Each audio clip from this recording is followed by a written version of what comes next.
All right. So we are now live in the group. Excellent. So I am starting to see people arrive. I'm going to give us a couple of seconds before we jump right in, and I will do an introduction in just a moment with my good friend Jay Henderson here. Jay, it's good to see you. How are you? Great. I'm doing great. Great to see you. You can hear me well, I guess. Yeah. I absolutely can. We don't have any feedback. We did our technology test, and everything seems to be going well. So I'm happy to Excellent. see that we're functional. Excellent. Excellent. I absolutely can. We don't have any feedback. We did our technology test and everything seems to be going well. Okay.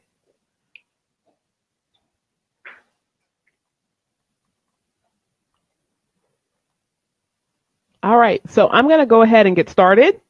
I want to thank everyone that's here today to be here for what I consider to be the kickoff of something really phenomenal here in the Law Firm Mentor Movement.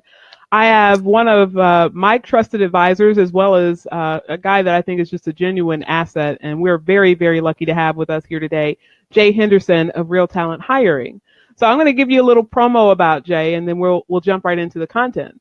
So I had the pleasure of meeting Jay actually through another lawyer friend of mine, Carrie Schultz, who told me about this magic tool that Jay had to help get the right people on the team. And I just thought that that was miraculous. You know, I have studied assessments over the years many, many times. So I'm familiar with the DISC profile. Many of you have probably heard of the Colby. There's the Wealth Dynamics Entrepreneur Test if you're looking at somebody in sales, and there's lots of different resources out there. But what I think is miraculous is that Jay has a tool that doesn't just tell you things like how people function in the moment. He has a tool that actually helps you look at how people really function in the role of life. You know, this is kind of how they are being and what their natural instincts are. It really gives you a lot more in-depth information, and it tells you how people are motivated and what types of things are beneficial in who they are and what types of challenges they may have. So that doesn't mean, of course, that we don't hire people with challenges, but we try to hire the best people possible, understanding their challenges, and then we can coach and train based on that and get a real key performer and get some really good performance out of the people that we work with. So with that, I want to thank Jay for being here. And Jay, I just want to jump right into our first question. So Yeah. one of the things that I have struggled with as a business owner, and I know a lot of lawyers also struggle with this, is this idea of how do you get the right people into your office. And we know that if you make a mistake in a lot of different areas in business, it'll cost you money, it'll cost you time. But some of the most costly hiring mistakes that we can make in business are hiring mistakes. And so with that, I just want to ask you, what are some of the key mistakes that you see with business owners when they are seeking to bring people aboard in their business? Yeah. So thank you again for the introduction, and it's great to be here. And I'm glad to help anytime. Too often, we get stuck without who we need or what we need in terms of people. So the old hire too fast is the typical thing that I see all the time. And that's because we get stuck, as I said, where we aren't prepared and we lose a person we didn't expect to lose. And then the next thing we know, we're scrambling because we haven't perhaps kept old resumes or we haven't stayed in the hiring process. So that's a big mistake that I see. Another big mistake that I see is, and interrupt me anytime, right? But another big mistake I see is not understanding why the person wants the job that we're offering. You know, our need is so great that we end up sort of myopically focused on what we need, and we stop thinking about who they are and where they are in their life. And the whole interview process sort of is designed to bring that stuff out and everything. But if we don't know how to interview well, we end up basically telling the job candidate all about ourselves. Here's what the job is. Here's what it entails. Here's what the role is. Here's the details of the role. Here's what our environment's like. Here's who our team is. And can you do that? And they say yes, and we say, great, you're hired. when really, and then what happens? So like back on that first point, actually, if you don't mind, when we end up in needy, we end up we're trying to be sold almost. It's like, please be the person so that I don't have to continue in this hiring process any longer, because I don't want to be in the hiring process. It's not why I became an attorney. It's not why I own a business. And so we want to be sold, and we're looking for the good in the person. So my view is you want to set yourself up so that you're marketing working for your practice, right? It's like literally you've got a page on your website that sells working for your firm. And you can even have pictures of your own employees and basically testimonials from your own employees about why they like working there. So you want to sell it on the front end, but when you get in the interview process, you flip it. It's no longer, you're not trying to sell it anymore. Your paradigm shifts from please be the person or please come in and apply. Then it shifts to, you have to prove to me that you're stellar. Absolutely prove it before I choose to bring you into my life to affect my practice, my clients, my team, my daily life, right? So, it's just not valuing ourselves enough, I guess, if I could put that in the bracket of a mistake. Yeah, that's definitely a mistake. And I can tell you, I'll be candid with everyone. I try to be as candid as I can with people in this group and otherwise that, I've made that mistake before. You're desperate to get a body in, particularly if it's a revenue producer like a lawyer or a paralegal. Every day costs you money. And so you're adding up all those dollars that you're not making, and you've got all these bills stacking up, and you're saying, okay, I got to get somebody in here. This one is good enough, right? They're not a complete moron. They read and write and speak the English language. They didn't blow up the interview by showing up in shorts. They somehow were able to convince me that they can put together an intelligible sentence. So they must be the one. Let's go. And we know that that's a mistake, and we all do it. And unfortunately, it's hard to resist that. But one of the things I'm always amazed about is people are able to sell you very good on. Yeah. Very well on who they are and why they want the job. They're able to kind of spin those common catchphrases that are out there on the internet if you Google them, what to say at an interview. But like once you get somebody into your office, how do you really dig into who they are as a person? You don't want to get too personal, or maybe you do. I don't know. But how do you really test for who's the right one? Well, if you've already hired them, well, it's too late to test then, right? You can still do the testing, but you nailed it. That's another mistake, by the way, that we make is not testing enough. I just got off the phone about an hour ago with an attorney in Manhattan who had called me a few weeks ago, was going to make this hiring decision. All systems were go. We convinced her to do a background check. And she did a background check and found out that he had been arrested for carrying 2 loaded weapons into a church, and that there was some language that this person was using that indicated some potential serious flaws in their thinking.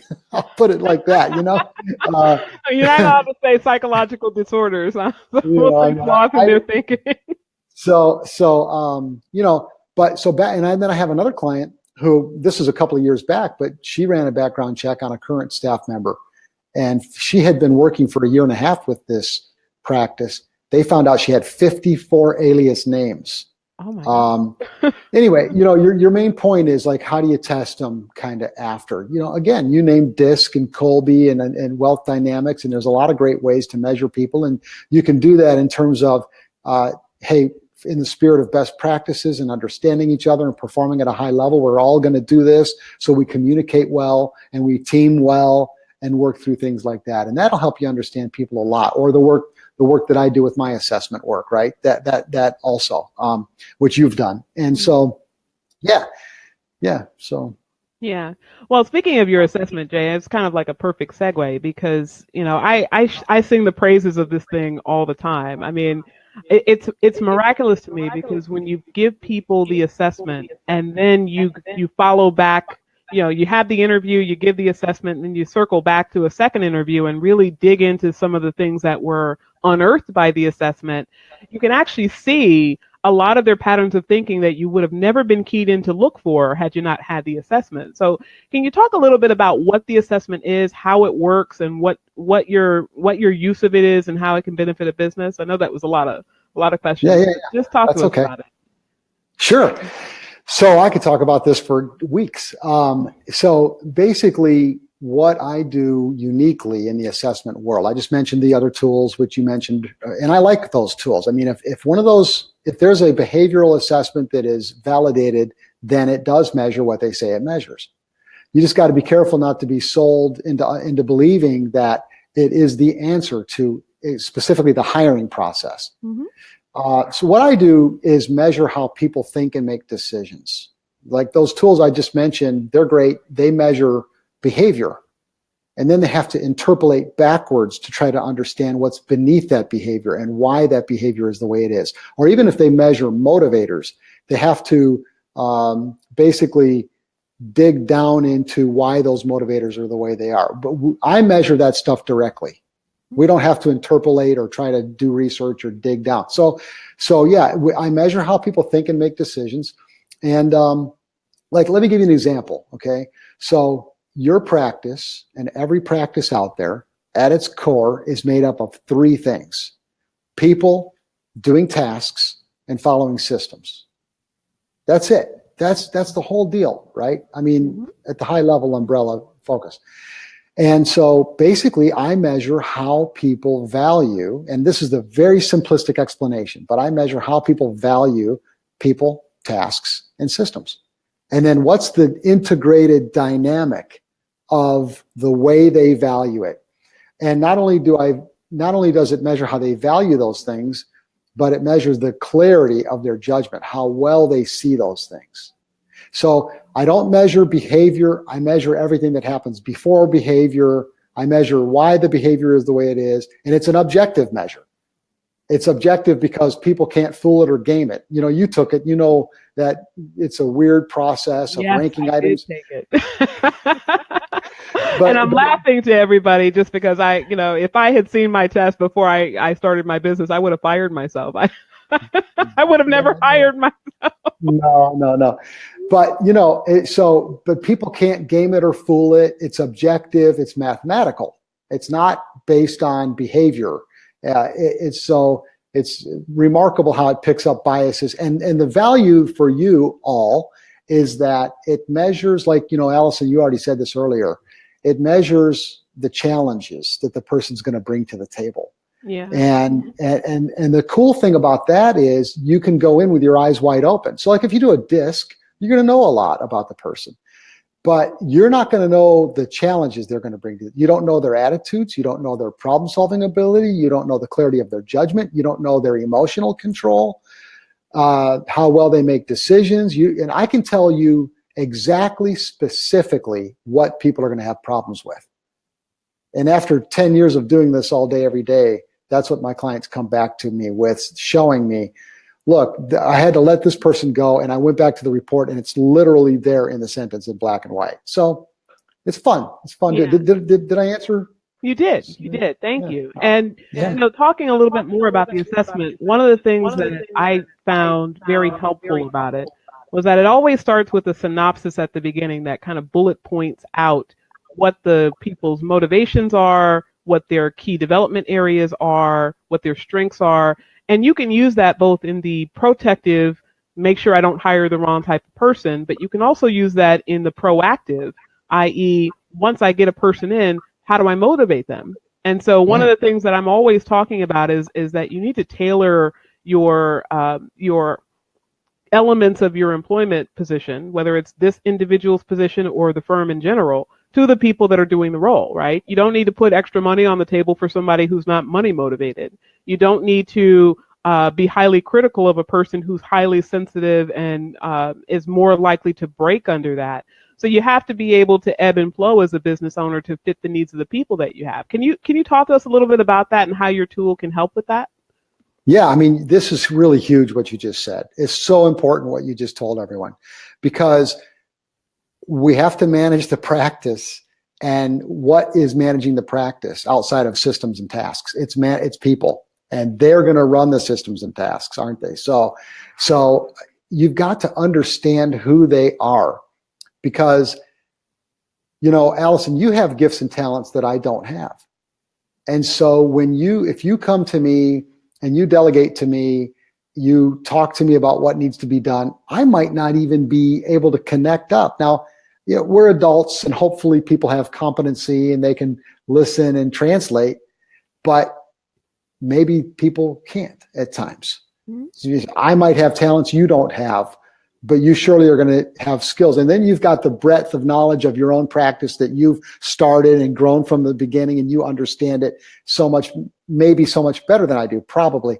And so, using the system to understand who the person is and to manage and delegate and hold people accountable in the way that works for them is key. Because, it's like this morning, I'll give you just sorry for the example, but it's just so fresh on my, well, it's going to be a personal example. It's like my wife was going over my daughter's homework this morning, and my wife is very intelligent, and my daughter's 10. And she's far more intelligent according to her, right? right. But she's a smart girl. But when my wife helps her, my wife's like telling her it's this and this and this and this, and just like my daughter's 40. And you know what I mean? And I could see in my daughter's eyes, like, this is not. Anyway, and we do that. So the assessment helping you know who the person is and exactly where the development areas are and how to get the very best out of them. It is inherent in the tool. It is there. So not only can you use it to hire people with, but on the backside, like you said, after you hire them and bring them on, you can read this, understand them, and then you know what to work with them on. Yeah. So one of the things that I struggle with this assessment, and I've been using it now for probably about a year and a half, I think it is, that I found it and was so thankful to have found something like this. But I started using it, and early on I took my own assessment. And I remember the first time I had a conversation, for anyone that's interested, when you have the assessment, you get the opportunity to have a 20-minute call with Jay about the assessment of the candidate that you received. And so I had my call with Jay about it, and I said, "Oh my God, I'm horrible on paper. I don't know that I do these things. What's wrong?" And I always thought of myself as somewhat aware and introspective. But one of the things that you told me is that these are the innate characteristics of a person. They may or may not actually show up depending on what role they're given in your business and how they function in your business. So can you talk to us a little bit about that? Because if we get an assessment tool that says bad things on paper, lawyers tend to overthink, and we tend to say, "Oh my God, I'm trying to avoid risk. Why would I ever hire somebody who has X? That's going to implode my business." But that may or may not always be the case depending on the role that they have. Yeah, a few thoughts on that. So, I mean, earlier, I'm going to go back a little bit, because earlier you said, Jay, like you were telling us all, hey, when people interview, they're great in the interview, but then they may not perform to that same level. And isn't that the big frustration, is the gap between what's expected and, what's expected, I should say, and what is happening. And Absolutely. The bigger that gap, the bigger that gap is, the more frustrated we are, right? Well, what's happening there? Why are they so good in the interview and then they don't perform as well? Well, a few things are going on, but I liken it to the fact that people are geniuses inside. I mean, I believe that everyone has an inner genius. And the fact of the matter is, we block ourselves and get in our own way. That's why we're not always accessing our genius. So a person might have a goal to get the job. And let's say it's an emotionally empowered goal. Like, I'm a dad and I've got 4 kids, so I've got to pay the bills. Now, I'm going to be seriously prepared and on my toes and ready for that interview, even if it's a few multiple interviews. I like to say that people can be their best for an hour to an hour and a half. Okay. Mm-hmm. And it's likewise to your question. If you own the practice, there's nothing more valuable to you or important to you you know what I mean? It's such a big deal to you as the owner to be able to access your best and do your best. But if you hire a receptionist or a paralegal or a file clerk, they may not be as motivated as you. They don't own the practice, right? They're there to get a paycheck. So do you see, there's these nuances to how much of our inner genius we bring to the table. Okay. It makes a big, big difference. Now, again, you asked a very specific question. So to that, when you're looking at a report of a person and there's risks on it, and there will always be risks on it, right?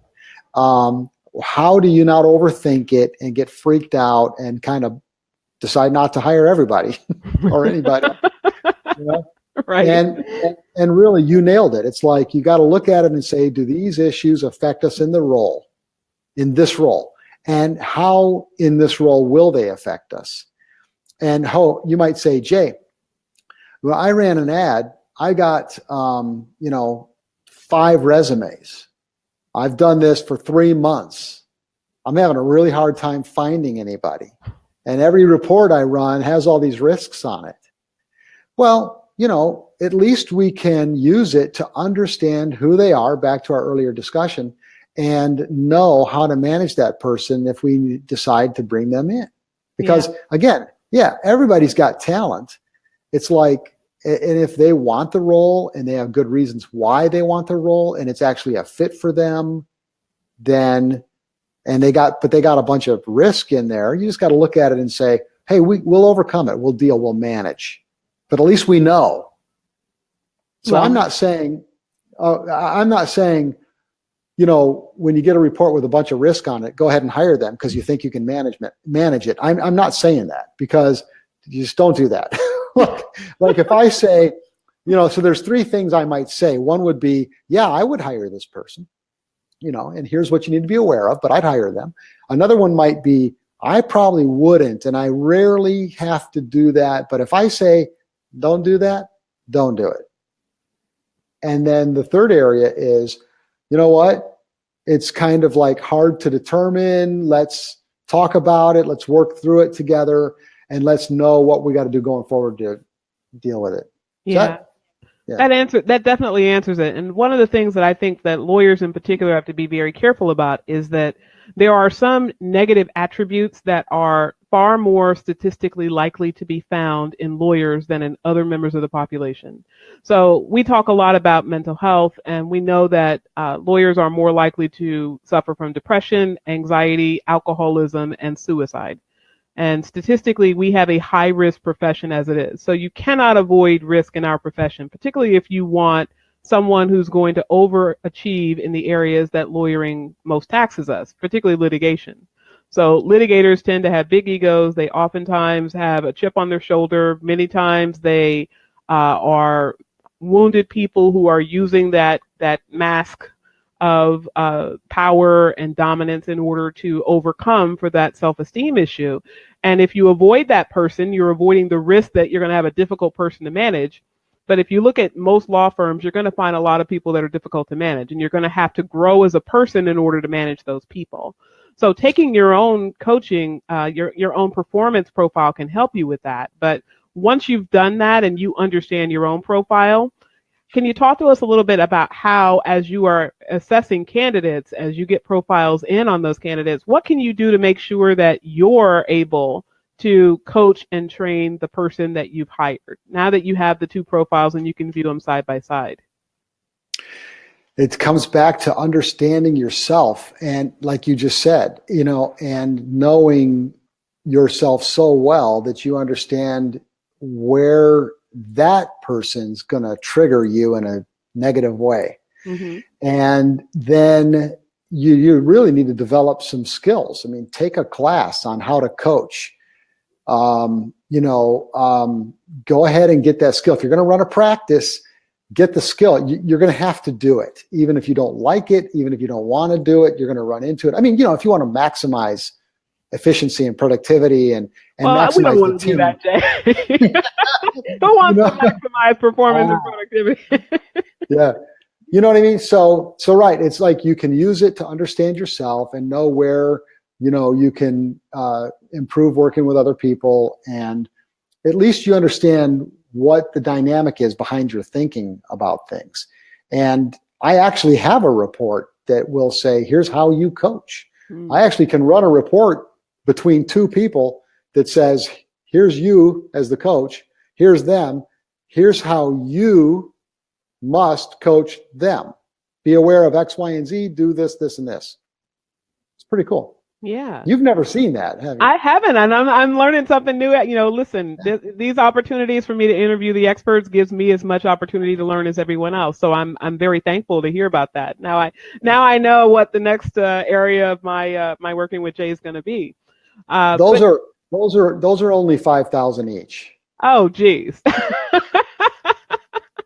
Okay, so we're not going to encounter and address the money issue today. Money is coming up on Thursday. We will be talking about money in the Law Firm Mentor Movement. But, Jay, just kind of circling back, because one thing that we didn't talk about that I think we absolutely have to hit on is this issue of interviewing. So, people show up in their interview and they bring their best representative, they're polished, they're poised, they speak well, and they convince you based on words that they give you that they can do the job. And then you run this assessment and you get data back, and maybe you say, I'm not so scared of what I see. I would like more positives, or I'm not too happy about some of the negatives. How do you use the assessment in the second interview? Excellent question.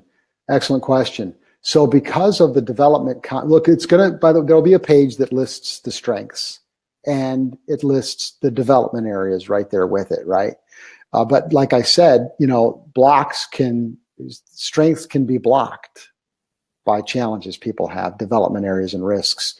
But there's a page there that actually describes, here's what you want to be aware of in the interview, and here are some questions or some ideas that you might want to consider in interviewing this person.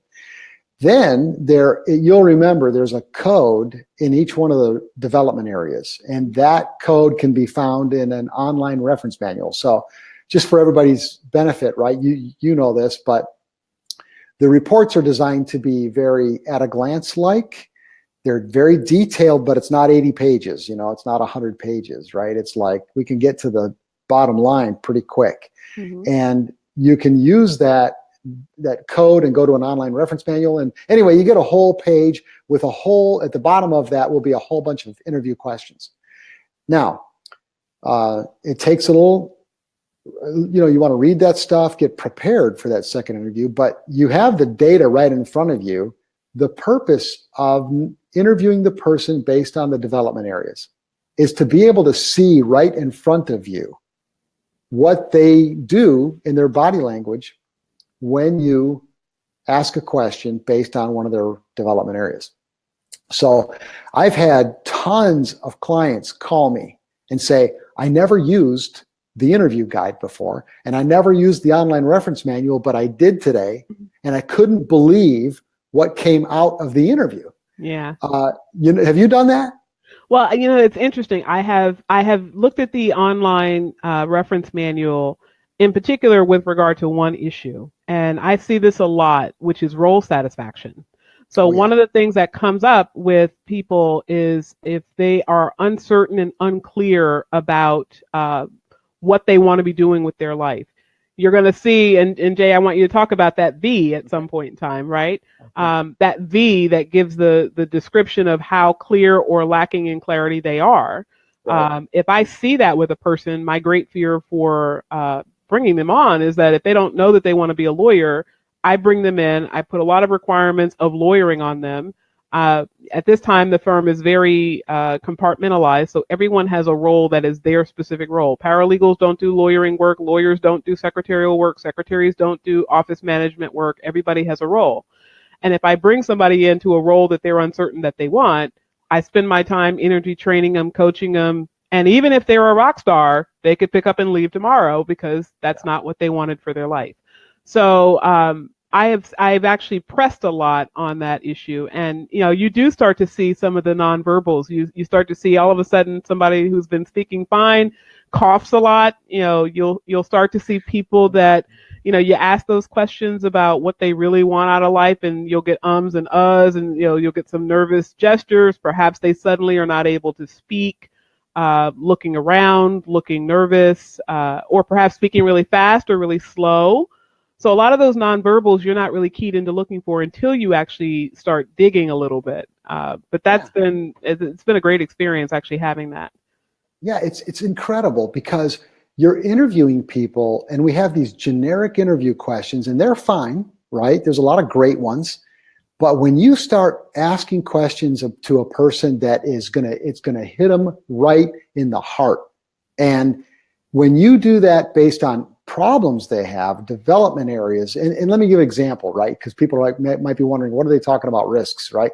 Well, they might not be very systems driven. They might be very individualistic, and they don't like authority, and they don't like systems, and they don't want to work within systems. And maybe you need them to work in systems a lot, right? So you can do reference checks using that development item. You can use, not only can you interview with it, you can do reference checks with it, right?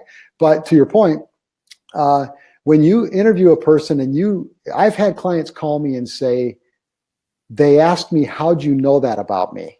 Mm-hmm. Right? So imagine you're doing an interview, and they're doing their best to put their best foot forward, like you said earlier, and you come up with 3 questions that just nail what they struggle with. Man, it takes them so off their game. Mm-hmm. And our job, they're prepared. So our job, in my opinion, is to take them off their feet. Yeah. So I like unconventional questions that are almost weird. Like, if you were to pack my lunch, what would you put in it?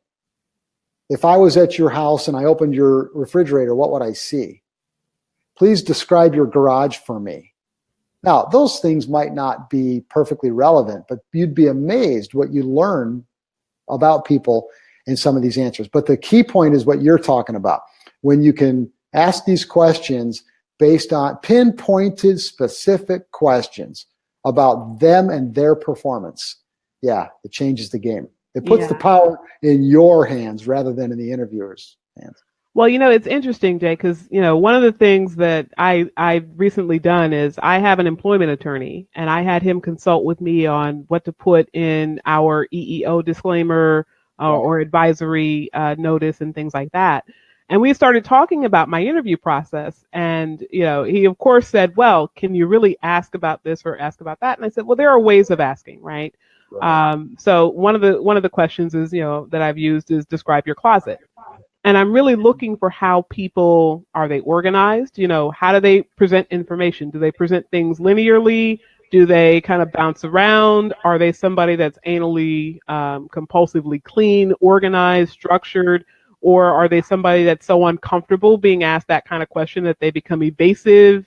You can tell a lot about a person, not so much from the substance. Sometimes you get substance, like somebody could say, my husband's clothes are on the other side of the closet. So maybe you get that they're married.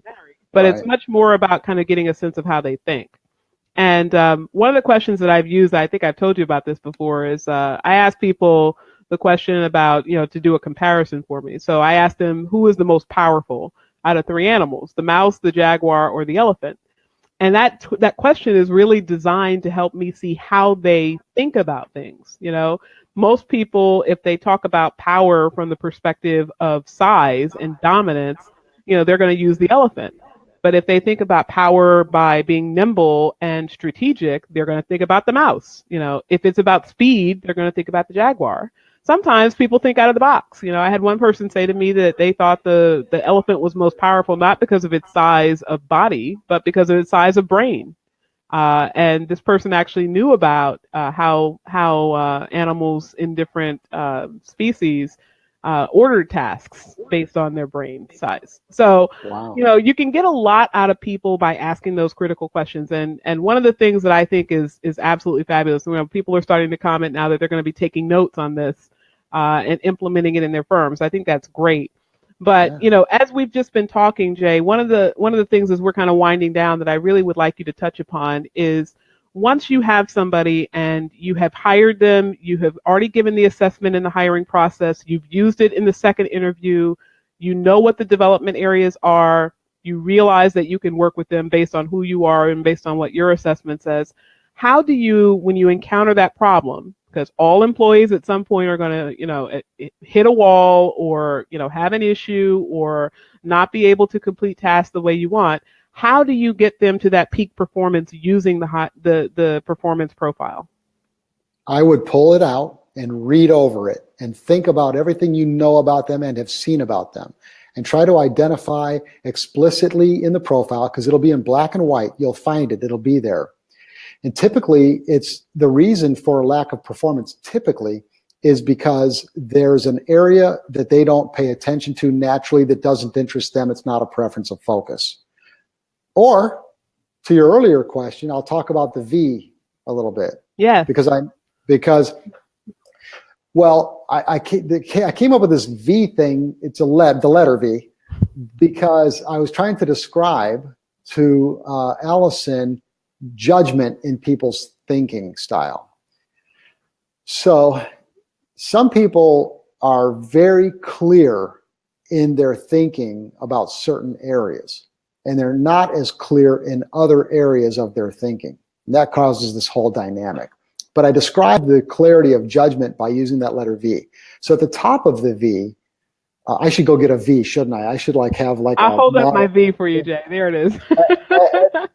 At the top of the V, you see it's wider, so their judgment is greater. Okay, there's more room there, and they capture more subtleties. They see more things. But as you go down that letter V, the judgment restricts, doesn't it? Right? It starts to narrow their judgment, and it restricts the judgment, so they don't capture as much subtlety. They don't see as many things. So as a result, they miss stuff. I mean, the report will come back and say, misses crucial issues, will not make deadlines, etc. It'll be very explicit about what the challenges and difficulties are. So you got to sit down, read the report, take a look at it, and then have a meeting with them. And it depends on the severity of the problem. I have several models in my mind because I teach people how to coach others to performance. So I have several models in my mind about what you might do. But how do you get them to peak performance? I'll just give you one thing that is at the basis of all performance, and it is increased awareness. Everybody knows this, right? Whenever you put your attention, wherever you put your attention, it grows. It gets better. So let's say in your practice, the frontline clerks or file clerks or paralegals aren't getting the paperwork done fast enough for the attorneys to turn into demands or to turn into, whatever your particular law firm needs to do. Mm-hmm. So you just basically have everybody in the firm guess, how many did we get done today? Just play a game.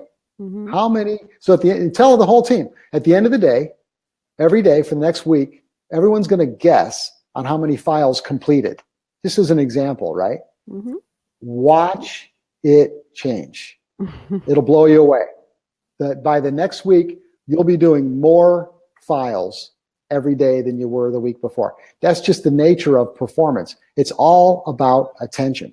That's why the profile works, because I measure how people's natural thinking style and natural biases cause them to pay attention to some things and not give other things any attention. Therefore, impacting their performance, what they do, what they don't do, what they see, what they don't see. You grab the report, take a look at the issues, and then think to yourself, how can I increase their awareness of this item? What can we do? You can even play focus games. I call it playing focus games. What game can we play to get this person to pay more attention to this area that they normally don't pay attention to? Now, Jay, that is a perfect answer, and it kind of touches on something that we talked about earlier, and something that I was just thinking about again, which is this idea of using the report, beyond just the hiring process. So you've got this person in here, and you go read the report again, and you start to see, black and white, it's there, that's their development area. And you want to sit there and you want to come up with something that's going to help move the needle in the right place.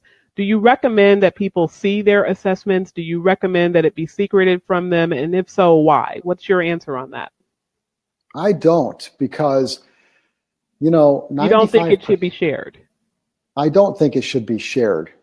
Now, it depends really, but the reason I don't think it should be shared is because the report is a risk analysis, right? So it's trying to find the problems, and 95% of people put too much attention on where they're broken or flawed. That's what we all do. It's some kind of a United States, I don't know, guilt trip or something. But everybody kind of the first thing people want to know when they see their profile is, okay, where's my weaknesses? What's wrong with me?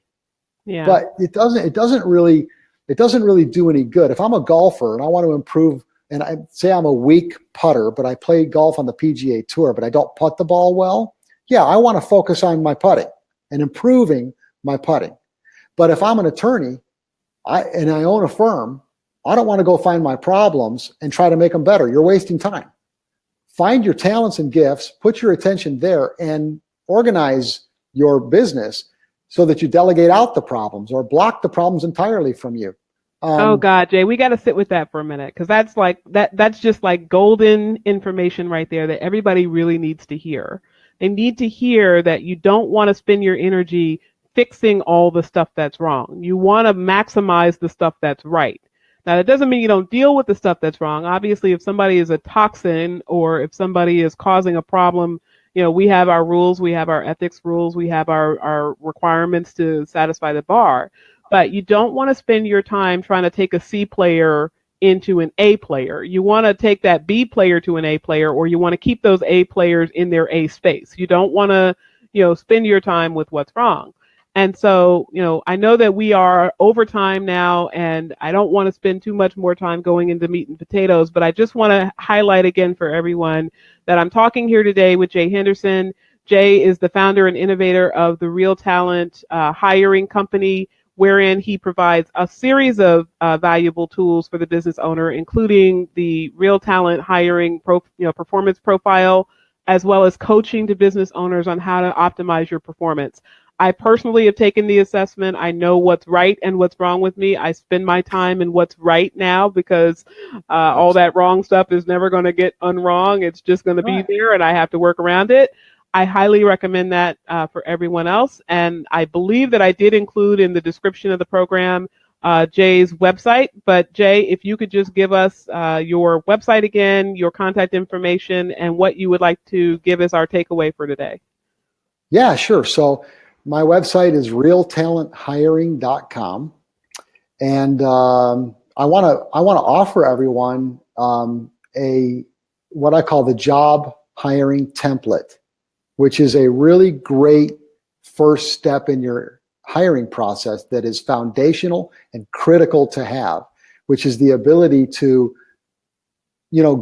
pull out from under every rock every single thing you can think of about who you're trying to hire and why. Because if you don't know that with great clarity, it's like goal setting. The more clear you are, the better. So I want to offer that to everyone. Thank you. You can, yeah. And you can email us at info@realtalenthiring.com. And then in the subject line, just put hiring template, job hiring template. And we will, no problem, no charge, email you that. I have a lot of resources around hiring and creating performance and understanding yourself and being a great leader and being a great manager, or intake specialists, improving, their ability to convert leads into business and more. So yeah. Did I answer your questions? You did. In terms of we know how to reach you. Again, for everyone, Jay Henderson, realtalenthiring.com, info@realtalenthiring.com. In order to get a copy of that job template, please put it in the subject line for Jay and his team.